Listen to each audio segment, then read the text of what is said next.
So hi, it's Crystal Gornto, the founder of HeartStories. I am here with Ruby Jaffrey of Art by Ruby, and I am so excited today to have Ruby on with us because she is just such an incredible, you'll see, such an incredible warm soul. We were chatting before we got started, and I was telling her that I'm going to share how we met, which was me snooping around her new house. Totally, what is that called? Crossing the boundaries, trespassing. As we were building our house and she was building hers, and they were building the exact same floor plan that we were. So we would often go by their house. And one day, was I with the boys or was it by myself? I think you were with the boys, yes. With the boys, we had stopped to look around and see the progress. And I'm walking out and they pulled up and I'm like, oh, hi. And so I introduced myself and said we were building. It was nice. Oh, you were so lovely and just so warm and like, oh, come on in, let us tell you more. And gave me the whole tour. And throughout the rest of the build process, we ended up becoming friends and have had dinners with each other's families and I have enjoyed your friendship so very much. And my kids love your kids. So you're lovely. Yeah, it's been nice that we met that way. You know, it was just amazing. Yeah, just absolutely meant to be. I don't think there's any part of that was a coincidence. So absolutely. Yeah, and having the fact that we adore the exact same floor plan and all the things about the house. Same tastes. Yeah, exactly. Yes. So anyway, it's just been lovely. It's such a surprise and delight to have your family as friends of ours. And you. Yeah, and getting to come and eat. They both love to cook and the food is amazing. So getting to eat at our house is a treat. And getting takeout at my house, I don't know. No, it's lovely. It's just nice to be able to do that, every once in a while. We were able to do it just before this whole thing happened, so that was nice. I know. And that's the other thing, like the crazy we were talking about before we got on is just how this has been hard and how it's affected all of us in all different ways. We're talking about, we did a virtual hug at the beginning about like the part about just not even realizing how much you miss that connection, the physical connection with others outside your family. Yeah, I miss it too. It's strange, but yeah, it is what it is, I guess. It is, right? And it's right. It's strange and weird that it's right. Like it's the antithesis of everything I've always preached about, getting face to face with people, and then like I'm saying, stay home. I know. It's just bizarre. It is. Well, tell us a little bit about you. I wanted to tell a little bit of your story, and then I was like, no, I actually want her to tell it. So tell us where you were born and raised, and sort of a bit about your childhood and how you ended up in Texas and all. How I ended up in Texas. Yeah, I mean, again, it's one of those unpredictable life events that you think, no, never. But I mean, growing up I was born and raised in England, and my parents have been there since the 60s. So. I literally was born there and spent the first 25 years of my life there. And then, funnily enough, my husband, who's also from England, he was in the States when we were introduced. And that was back in 2001. And lo and behold, 2002, about after a year or so, we were, in communication with each other. He came over a couple of times, but his family is also from England. So I think that was the so that definitely helped. So 2002 we got married, and I literally moved from London straight to Texas. So that was a bit of a culture shock, I will say. Culture shock. I can't even imagine. Did you move to Frisco at that time? Were you in Frisco? No, I think that would have just pushed me over the edge. But I moved to Addison, which was actually kind of nice. It was not downtown, but it had a nice vibe to it. Yeah. Circle. We still pass there and have it, very fond memories of it.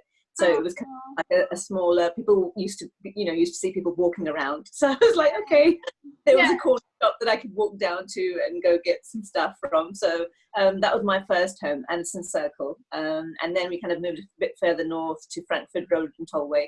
Frisco, we moved in. I don't even know. It's like 16 years ago now. Yeah. So Frisco wasn't because Frisco wasn't what it is now.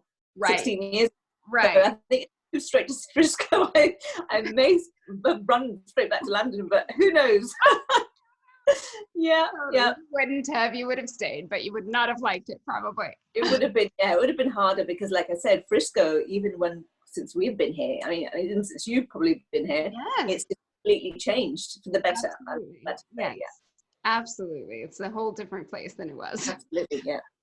So tell us about, so you were born in England, and I Mhm. know part of like your mother had a big influence on who you became, especially with regard to your art. So tell us a little bit about that. Yeah. So my mother is actually a poet. So she's a Urdu poet, which is our mother tongue, Yeah, and she's always big on speaking your mother tongue at home. She yeah. used to lecture back in Pakistan, where she's from. So she was a lecturer there, and she actually had come to England, and she was all signed up to do a PhD at SOAS, which is a really nice institute there, to further her studies. And then, lo and behold, life took over. She my first brother, she was expecting my first brother, and so that kind of got put on hold. And Yeah. then eventually the rest of us came along, and so she was always at home. She was at home with us. So but she was very big on teaching us the language, the culture, and obviously being a poet, kind of taking it to the next level, so that we all actually, she taught us all. So I did an A-level in Urdu, and so that was a big part of it was literature. And I don't know if you're familiar with the script, but the script is very similar to the Arabic script. Yes.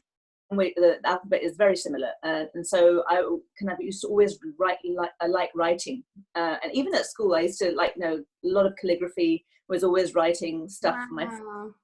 doing Because posters. it's so much more beautiful than English. You don't write English letters for fun. Like, just I mean, I used to love kind of doing cursive as well. I yeah, used to love writing even when I was just doing English. So I mean, I've always had that kind of thing, I guess. But yeah, the script in Arabic is kind of really it's quite beautiful actually. There's yeah, loads of curves and twists, and it kind of just takes you to a different kind of place. I mean, visually it's very beautiful. yeah. Like just have letters arranged in a certain way or even not arranged, and it's just very, very interesting to look at. So Yes. that had, I think, always been there. So maybe that's where it came from. I don't know. Oh, it's amazing. I love it. And but how your mom's poetry influenced it as well. Yeah. And then so then you moved to Texas, and you weren't, so your first art, like, you tell me about, I know when one of the first times we had dinner together, you told us about that first piece and how it was inspired by the lack of what you were looking for, how all Yes, amazing. definitely, yeah. So I mean, back when I started painting, I mean, even like now, I think even within the last 10 years, social media has kind of just exploded, and things are so much more accessible to you now. I mean, you can Yes. kind of see things from different parts of the world. Back when I started, I started with my, I think it was like 2007, 2008. And we had just moved into our house in Frisco, that first house that we had. And we were looking to decorate these lovely 20-foot, ceilings, these soaring ceilings that you have here in Texas, and looking for art for the walls. And I wanted something with a bit of a, kind of a spiritual element as well. I mean, that spoke to me, had a bit of a cultural, background to it as well. And so I was looking, and I was looking online. I didn't really find anything. And, you bless your parents, they always bring you stuff. And you're like, Yes, yes. it's so nice, but then when they come to your house next time, and it's still not on the walls, and they're like, oh, what happened to that piece I bought you? And I'm like, I'm going to put it up. I will put it up. So I mean, I was looking for something a bit with a more modern twist, and that was what I was finding lacking. I was not finding anything that had that modern element to it, which kind of Yes. married between the two cultures, East and West. And Yes. that's actually how, so my husband's very creative, as you know, as well. He was the one who brought the first canvases home. And so that was actually, that was the first piece. Did he bring them home for you? Like, Yeah, I mean, actually he brought a really big piece home, which we did together. But oh, there was no calligraphy or anything in it. It was just like a, Mark Rothko style, just color blocks. oh my gosh. It was just that was the very first piece actually, and then we had some other pieces, and I enjoyed that so much because I had actually never painted before that, and I was like, this is so fun, this is so much fun and so therapeutic. And so the second piece that I did a background, and then I added some calligraphy to it, and so Ah, that was the first piece. do Yeah. you still have those?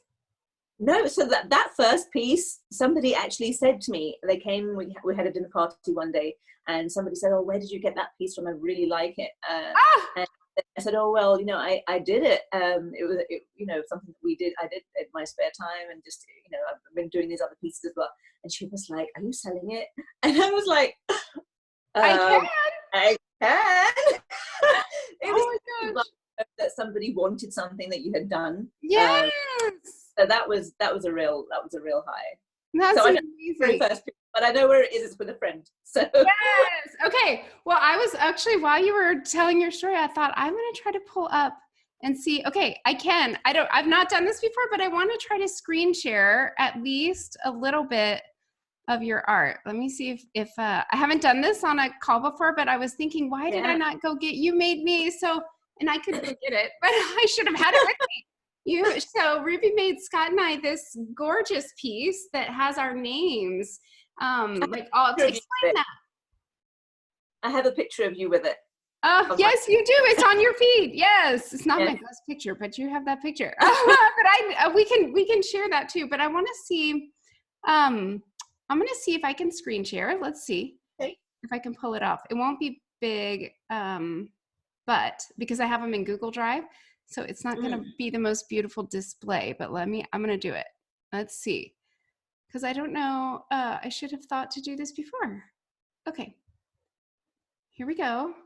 So let me see what you can see. Can you see? Okay, so there's the picture from the show. Yes.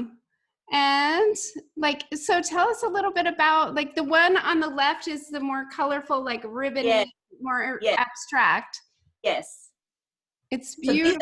So this was a joint exhibition with my husband's nephew, who's also an artist. Yes, so you guys on the left, the rectangle ones on the left are mine, the black and white, and that one that you've got your arrow on right now. So that's actually, again, it's a very abstract piece. You can't actually tell it's calligraphy even when you look at it close up. Right now, from a distance, it doesn't look anything like calligraphy, but it's actually, So there you go. Keep zooming on me. It's really close now. There you go, you got it close up. So yeah, you can tell that you can't even, if you were just to look at it, you would not be able to tell it's any kind of typography. But it was a really cool thing which I discovered, and it was a new technique. So it was like a scrape technique. So it wasn't actually painting onto the canvas. I had the colors and I blended the colors, and then I scraped away the calligraphy with like a chisel tip scrape. Oh. So that was actually, I was very excited about that, because that was the first piece I had done like that. And it's actually, it is letters, but they're kind of very overlapped, Oh, wow. Oh my gosh, but that's what I love. I was going to see, I think there's your family. There's your family. Oh, they're so beautiful. I love this picture. When was this taken? This was on my birthday last year, actually. We went to Sushi Maki upstairs. Oh, yes. Oh, it's beautiful. I love it. My kids, I have to show it to you. My kids love your kids. There you are. Oh, yeah. There you are painting. Let me see if I can make this bigger. Oh, really close. Sorry. Oh, it's so cool. I just love it. Another one that I love. I mean, I don't know what it is. I guess you can tell when you come to my house, but I love black and white. Something about it. Yes. Okay. Well, here we go. But you haven't. There we are. I know there was another art piece of a lovely picture of you, Crystal. What'd you say? A lovely picture of you. Oh, thank you. Back when I had like real eyelashes and it wasn't. Oh, it's this whole quarantine thing has been quite a deal on the beauty. Okay, let me see if I can stop the sharing. There we go. Okay. Well, I wanted to show one more, and I wish I would have thought to bring the one that you made us. But so the one that you made us, though, is our names. Yes. They're like intertwined in maybe different colors. It's black and white with red. It was black and white with a bit of gray, and I think there was a pop of red in there. Like maybe it was in red. So yeah, it was a symmetry piece. Yeah. It's beautiful. I love it. It's hanging in. It's not hanging. It's hanging over there. Yeah, I can vouch for that. Yes, we love it. And we love it because we have a lot of black and white, just staple and gray in our house. So I guess you knew that, and you painted. Yeah. Yes. Not that you'd know it in here, because this is my expression art. That's all the color in the whole house is in this room. Same with my house as well. Is that everything's like, the gray. We've got navies and kind of brass. Like we have, you know, again, that's our color in there. But and all the colorful stuff is in my studio as well. Yeah. So tell us about that. Actually, you have this most amazing studio. So you got to like leave out the flooring, and it's just concrete. Yeah. I was actually going to go. I was going to do this call in there today, but the light is being blocked out by some really large canvases that I have in there. So it's kind of moment, but otherwise I was going to be there. But this, I have one piece behind me as well. I have rounds, like, you know, just put them all over the house. I was like, oh, okay, bit of self promotion, but yeah. So we have pieces over the house. But yes, studio is a really nice calming getaway for me. I can just go. And like I'm sure it is for you as well, and it's the same room, isn't it? In the same in the house. It is. Yeah, it is. So it's a nice retreat. Actually, it is a nice retreat. It is. I love that. I hadn't actually thought about that. That we both spend our days in the same room. Yeah, same part. Yeah, like soul connection. Absolutely. Okay, so talk about, so your inspiration was to find art or to create art that you had been looking for that was more modern but still connected to your faith and your history, your heritage, and like, but something you would be proud to have in your very modern home. So exactly, I love that. I think there's such a need for that, and it's just, oh, it's so cool. And I love following you on Instagram. It's just Ruby Jaffrey on Instagram, right? It is, yeah. It's just I was able to get that from, you know, strangely enough, it wasn't taken, so it's just Ruby Jaffrey, yeah. And on Facebook, it's Art by Ruby. On Facebook, it's Art by Ruby. Again, I thought about, I mean, I haven't, like I said, I'm so technically not savvy, completely challenged. I've been trying to actually change my group over to a page, but then I don't know how to. I haven't figured out how to do that without to lose everybody who's been following me on it for like years and years now. So, but it is Art by Ruby. Yeah. Okay. So just because I think it's fascinating, I love following you on Instagram. I love all of your time lapse and like just the pictures of you doing your work. It's just amazing. So yes, as of, you know, the last few weeks, because obviously it's like, you know, that's my connection with everyone still. And so the time lapse, I mean, I've been thinking about doing a time lapse for the longest time. But I was just like, oh, you know, most of the time when I'm painting, I'm in like looking the grungiest you can imagine. I'm one of those neat painters, so I am like, you know, a mess. But I was like, okay, you know what? Even if I'm a mess, it's fine. But it was actually so much fun to do. It was nice. It was nice to reflect back on your own process, actually. Yes. Because you're doing it and you're kind of just in the zone, and then obviously you're doing it over multiple days, and so kind of. You know, but it was funny because, you know, when we had that really weird cold spell. So in the first take, I've got my fireplace on because it was freezing outside.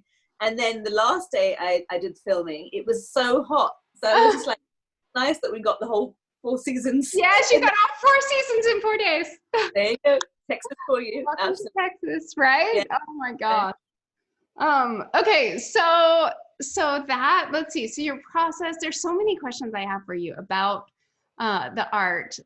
And I also so when I was reflecting on our relationship and your story and so much, I feel like there's so much just about connection and how art really is this thing that's outside of culture. I mean, sure, you can have cultural art, like specific to different cultures, but I feel like it connects us outside of like our social boundaries and our lines. And I just love that. But obviously to an outward social world, you and I have completely different backgrounds, but we're exactly the same on the inside. We even work in the exact same room in the same house. So connected, Crystal. It's quite eerie, actually. It is. I hadn't thought of it until you said it, but I just love it. And you're so, like, I just feel so connected to you. And I remember, I think we had that straight off the bat when we the first time we met. It did not feel like we were meeting for the first time. It didn't. I know. There's very few people that you get that with, actually. Yes, it's so true. I mean, you can know somebody for years and, you know, just have that kind of surface level, you know, just, I don't know, acquaintance kind of thing.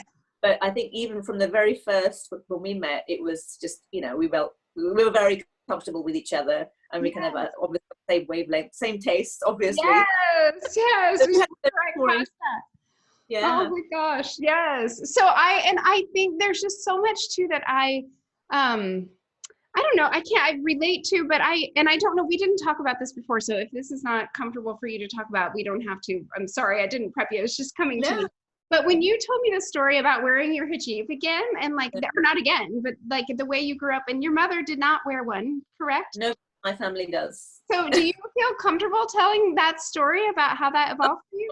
Absolutely, absolutely. I I love love it.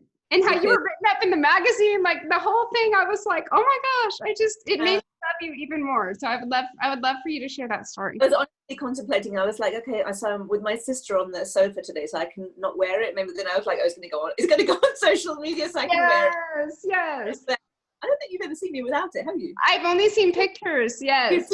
We're going to have to do it. You'll come over and I'll do it with that. We'll do. You can see my Without hair. Scott. Yes. So yeah, I mean, it's really interesting because it's like, you know, often the perceptions of a Muslim woman, and you know, I know there's kind of like a gross generalization, but you know, you kind of hear so many stories of people thinking, oh, you know, poor woman's wearing the hijab because you know that male domination whole story. Yes. But it's fun because mine's completely the opposite. My Right. husband and he still is like, are you going to be wearing it for the next 10 years, or what is stop? So, right, because he didn't want you to. Ray didn't want you to. No, he did not want me to. In fact, it's so funny because, again, it's a funny, cute story because the first time we met, the first time we had our conversation, and I don't know how, but it came up in conversation because it's strange because neither of his family was wearing it at the time. Neither of the females in his family were wearing it. And you I wasn't. Yes. And he asked me about it, which was strange now I think about it, because he said, oh, what do you think about the hijab? Maybe he was worried that I was going to start wearing it, I guess, his worst phase. But he asked me, and I said, well, and even at that point in time, even though I hadn't consciously thought about it, I said to him that, you know, I'd like to someday, but, you know, I haven't really, you know, had the courage to do it. And then his response to that was, well, that's a real shame. That would be a real shame because you've got really nice hair. So that puts you in mindset.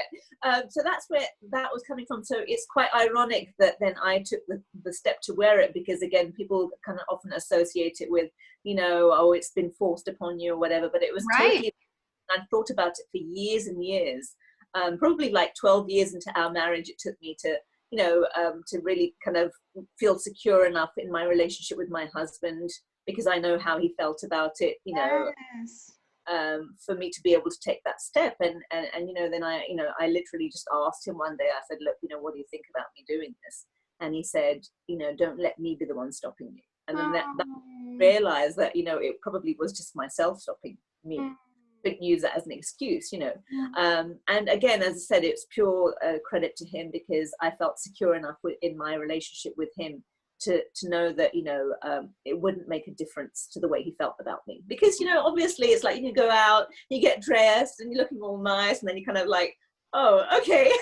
Yeah. You know, really hard in the beginning for me. I mean, now I've been wearing it for 7 years, so it's not so hard, and I've kind of like, you know, made peace with it. But for me, the reason to wear it was I wanted to be an expression of my connection with God. You know, that was my thing. And I'm so blessed, and I feel so blessed in my life. And even with my relationship with my husband, I was just like, this is just so, I feel like it's unique. I mean, I'm sure there's millions of people out there who feel the same, but I felt very, very blessed in the way, you know, we had met and how we are with each other and our family and everything that's happened in my life. I just feel so ultimately blessed that I was like, you know, I feel like, you know, even when you are given a gift by a friend of yours, you kind of always will send them a thank you note or something to what they've done for you. And so this was my, you know, way of acknowledging it and reminding myself every single day of everything that I have. And honestly, none of us do anything to deserve it, right? I feel, but it's, you know, it's a blessing, and so that I wanted to be conscious of that. And this is my daily reminder, I guess. Yes, it's like your honoring of God and your daily, like, thank you, like visible thank you. That's what I remember. We were standing when you were telling me the story. We were like walking into your bedroom. You were giving us a tour of your house. And that first night we were there for dinner, and you were talking, when you told me that, and then you said, you were talking about like, this is my way of, it's like your next step in honoring God, like that I'm going to wear this as a sign, an outward sign that I'm committing and honoring to God. And I, you know, I grew up in a Baptist family, Christian family, and like my whole life is about how do I submit and honor God and show gratitude for all He's done for me. And we didn't have a physical thing. But then but then you told me about that, and then you talked about, I think the next level of it for me was when you talked about how even in your own faith that some would think would want to judge you for then all of a sudden wearing it, because then it's Yeah. like almost like a religious piety of like, now Yeah. I'm better. But for you, it's like the absolute opposite, because it's like, now I'm more humble. Like I'm humbling myself to do this. Yeah, I think those are the challenges that make the whole, process difficult in the beginning. And I mean, first of all, you're dealing with your own identity change, and then Sure. Yeah. I'm just kind of getting used to that. And then the social pressures, not from anywhere outside the community, even within your own community. I mean, like, as I said, nobody in my family does. And the first questions that I got were like, well, what's changed? And I was like, nothing's changed. I've always been wanting to do this. It's just being able to have the courage to take that next step. Yes. Um, Yes. because people automatically assume, oh, you're going to become all, like I said, judgmental of me if I'm not doing it. And Right. it's like, I would never dream of telling somebody who doesn't. I mean, obviously I was there before, wasn't wearing it, and I never judged anybody, but it's funny because all of a sudden people have, they feel like they have the right to judge you because you're wearing it now. And it's just like, works both ways, guys. I mean, I'm not judging you for not wearing it. So why all of a sudden there's a spotlight on me? It's something, it's a very personal thing. Yeah. It purely came from within me. It was nowhere I was, nobody I knew was wearing it. It wasn't as if I was in a community of women who were all wearing it, so I felt the need to. It was, in fact, the complete opposite. Even in now, daily social gatherings, I'm one of the very few people who do. And so it takes a while for you to kind of make peace with yourself. And then you've got that going on. You're like, guys, give me a break here. Yes, like it's really, really like you have to really, really want to do it. And that's like, that's just so beautiful. I admire you so much for it. And again, I feel like it was like this instant respect, admiration, connection of just like, oh my gosh, like that heart of just doing the hard thing, even when it's uncomfortable, I think. And I think that's, where we are with so much right now. I feel like we were talking before the call about how just uncomfortable and hard this whole time is, and how one day I heard Margie, who was my very first interview on the Sisters on Your Sofa, she did a live yesterday, and she was talking about, she kept saying, sometimes you have the Alexander's no good, horrible, very bad day, and like it comes out of nowhere and you don't know why. And then it was so funny that you said you had it yesterday and I had it yesterday. I had a complete meltdown yesterday. I didn't completely melt down, but it was just like I was feeling heavy, Yes. Like I out of this just mood, and I was trying to explain to my husband. He was like, what's wrong with you? You're not usual kind of like, chirp, because I've been trying to be that way for my kids and everyone.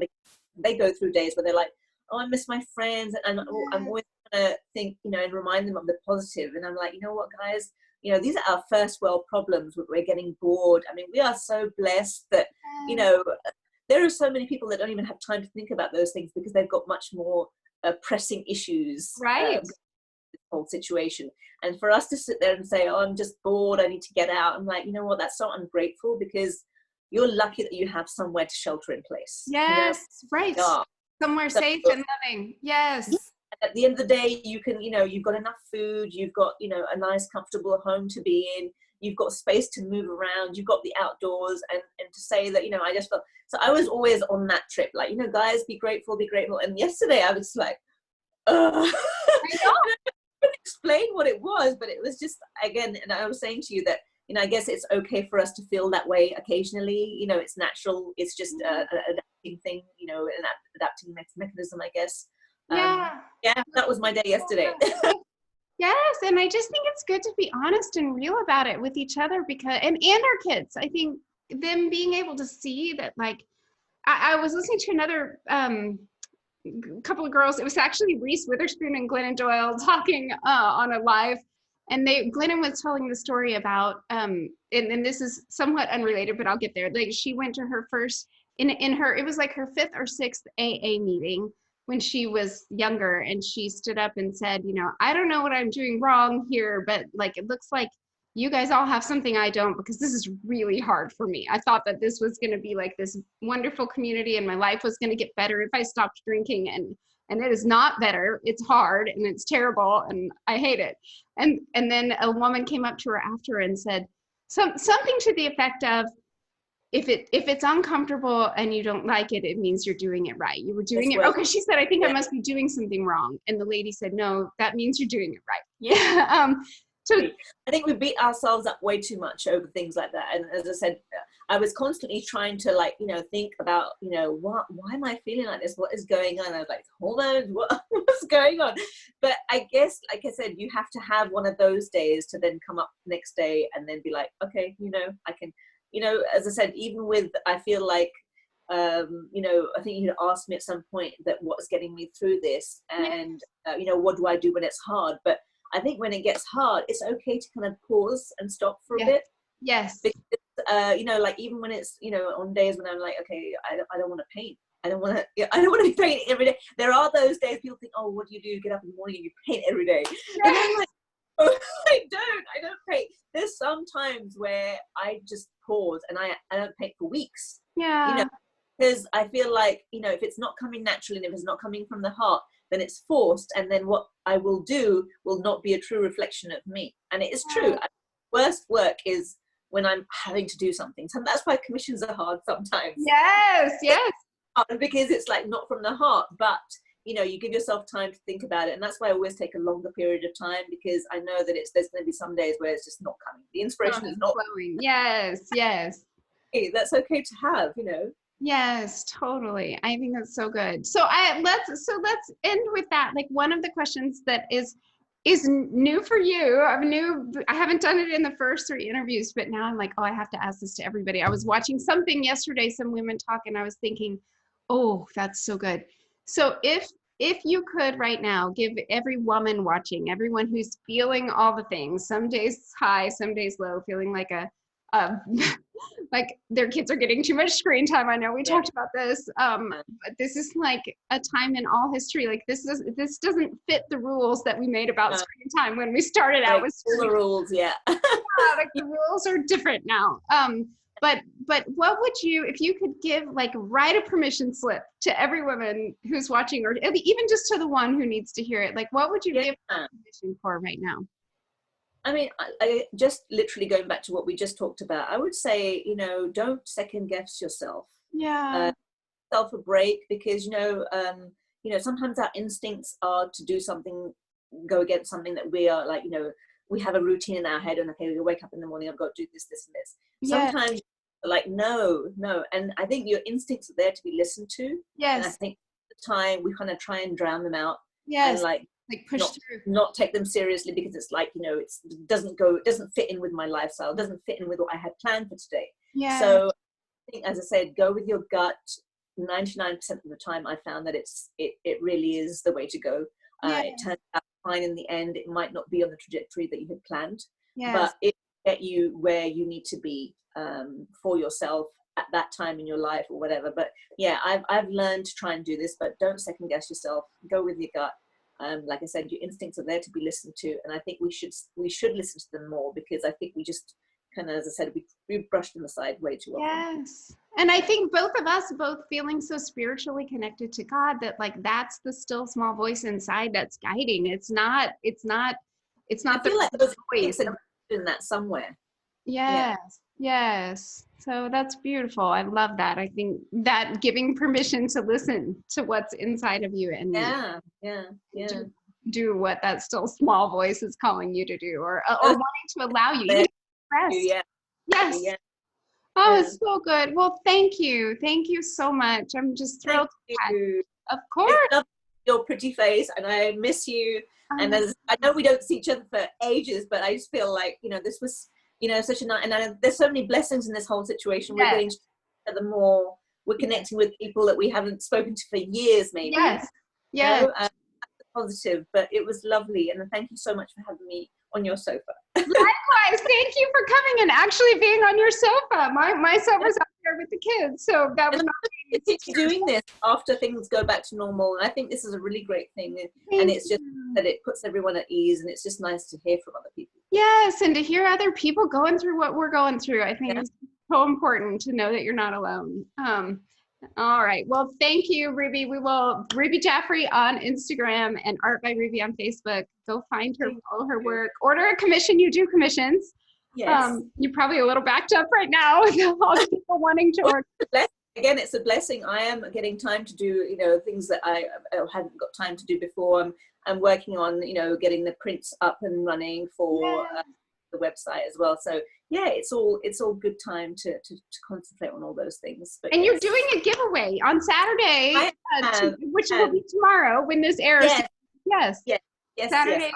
Yes. Giveaway print actually. Yes. I have it here. Tell us your painting.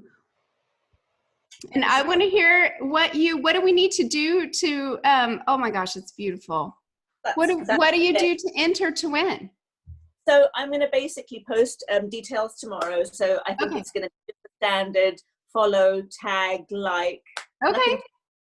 But yeah, it's going to be up and live tomorrow. So tomorrow is we're actually talking on Thursday, but we're going to air this on Friday. So tomorrow you'll be posting it on Saturday or on Friday? No, I'm confusing as well with the days. So I will be posting it tomorrow, Friday. But it will be until Saturday. Yes. Okay. So Friday the 17th, and it'll be drawn on Saturday the 18th. Yeah. Okay. Yes. Thank you so much, Ruby. Thanks, Crystal. Love you. Of course, I love you too. Oh, bye. Okay.